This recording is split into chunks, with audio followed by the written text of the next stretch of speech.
आदरणीय सभापति जी, सबका साथ सबका विकास ये नारा नहीं है, ये मोदी की गारंटी है।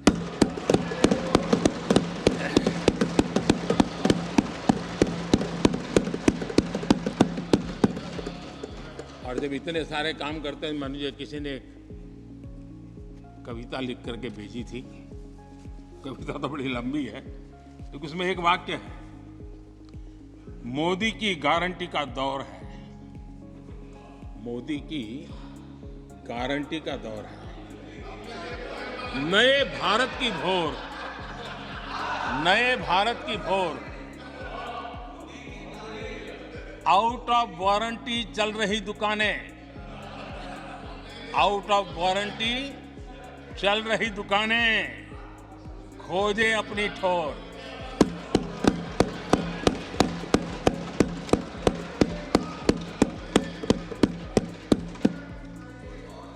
आदरणीय सभापति जी,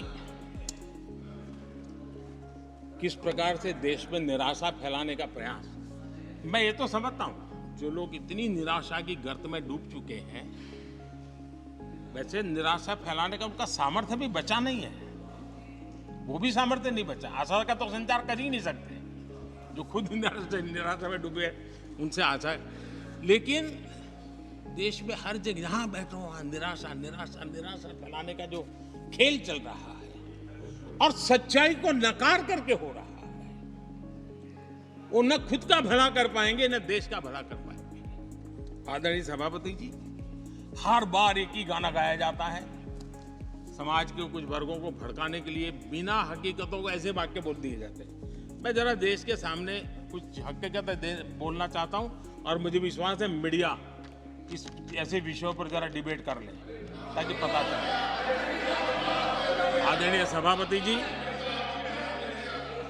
यहां पर सरकारी कंपनियों को लेकर हम पर भांति भांति के आरोप लगे। क्या क्या आरोप लगाए जा रहे हैं? सिर पैर माथा कुछ नहीं, बस लगाते चलो। अब देखिए, देश को याद है मारुति के शेयर का क्या खेल चल रहा था। उस जमाने में हेडलाइन बना करती थी, मारुति शेयर का क्या चल रहा था। मैं उसकी गहराई में नहीं जाना चाहता, वरना उनको वहां तक पानी पहुंचेगा कि शायद यहाँ पर करंट लग जाएगा, इसलिए मैं वहां तक जाना नहीं चाहता। आदरणीय सभापति जी, आदरणीय सभापति जी, देश को जानना जरूरी है। आदरणीय सभापति जी, मैं तो आजाद भारत में पैदा हुआ, मेरे विचार भी आजाद हैं और मेरे सपने भी आजाद हैं। जो गुलामी की मानसिकता को जीने वाले हैं, उसके बाद और कोई चीजें नहीं है। वही पुराने कागज लेकर के घूमते रहते हैं। आदरणीय सभापति जी, कांग्रेस ने कहा कि हमने पीएसयू बेच दिए, पीएसयू डुबो दिए, भांति भांति की बातें यहां सुन और वरिष्ठ लोगों के मुंह से सुन रहा था। याद कीजिए, बीएसएनएल, एमटीएनएल को बर्बाद करने वाले कौन थे? वो कौन सा कालखंड था जब बीएसएनएल, एमटीएनएल बर्बाद हो चुके हैं?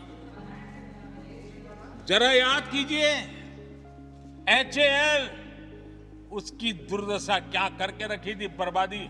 और जाकर के गेट पर भाषण देकर के 2019 का चुनाव लड़ने का एजेंडा तय होता था एचएएल के नाम पर।